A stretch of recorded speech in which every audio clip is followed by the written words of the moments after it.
All right, welcome. Today, we're going to dive into something that, let's be honest, we all struggle with, taming that autopilot mind of ours. We're going to explore a really powerful way to move from a life that just kind of happens to you to a life of real, conscious intention. So let me just start by asking you this. Think about your day so far. How many of your reactions, your worries, your little frustrations, how many of those were actual choices? And how many of them just popped up? You know? It really feels like our mind has a mind of its own sometimes, doesn't it? So, why does it feel that way? Well, according to some deep wisdom, it's because we're all walking around with two competing systems inside our heads. It's this constant tug of war between our survival-driven animal mind and our conscious human mind. And this right here breaks down that internal conflict perfectly. On one side, you've got the default mind. It's all about reaction, pure instinct, totally automatic. And then on the other side, you have the discerning intellect. Now that is what makes us human. It's responsive, it's driven by purpose, and it's all about conscious choice. Look, that default mind was absolutely essential for us. It's why we cried for food as babies. It's why we jumped back from danger. But here's the catch. In our modern world, it's kind of like running on outdated software. We don't need to be in survival mode 24/7, but most of us, we are. We just let it run the show. So if it's an old system, why is it so incredibly powerful? Why do we feel so stuck in these patterns of anxiety or frustration? Well, let's break down the mechanics of how this trap actually works. It really all boils down to two main things. First, there's our ego, this idea of I-ness, the whole story we tell ourselves about who I am. And second, there's our attachment, or minus. Just think about it. My car, my reputation, my stress. This deep sense of I and my is the very fuel that keeps the default mind's engine running hot. And what happens when that engine's running? Well, that ego and attachment, they basically roll out the welcome mat for some, let's call them unauthorized occupants in your mind. They're those unwanted guests. Anxiety, conflict, and fear that just show up, hijack your attention, and completely drain your battery. But here is the really good news. We are not helpless in this. Not at all.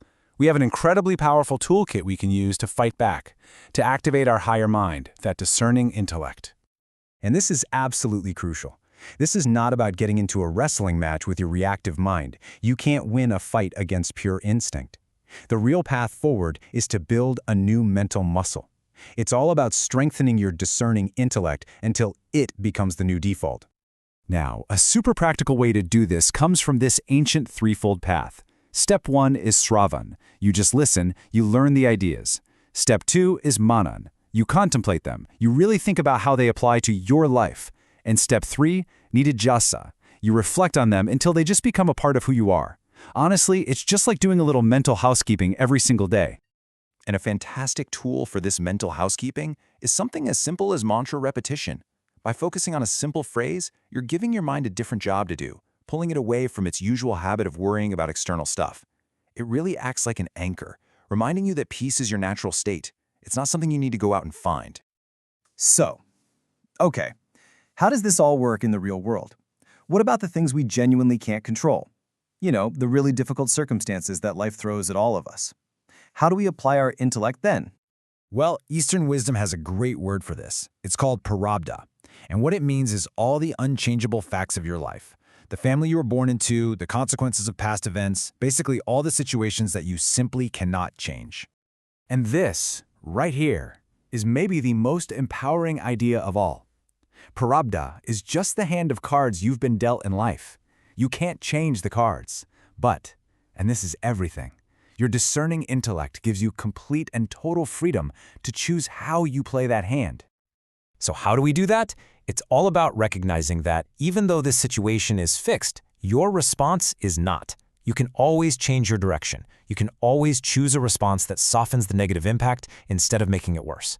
And that is how you break the cycle of feeling stressed out and helpless.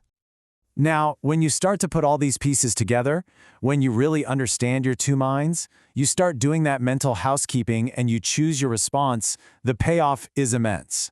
You literally begin to change the way you experience your life from the ground up. Because ultimately, it all just comes down to this. In every single moment, you have a choice.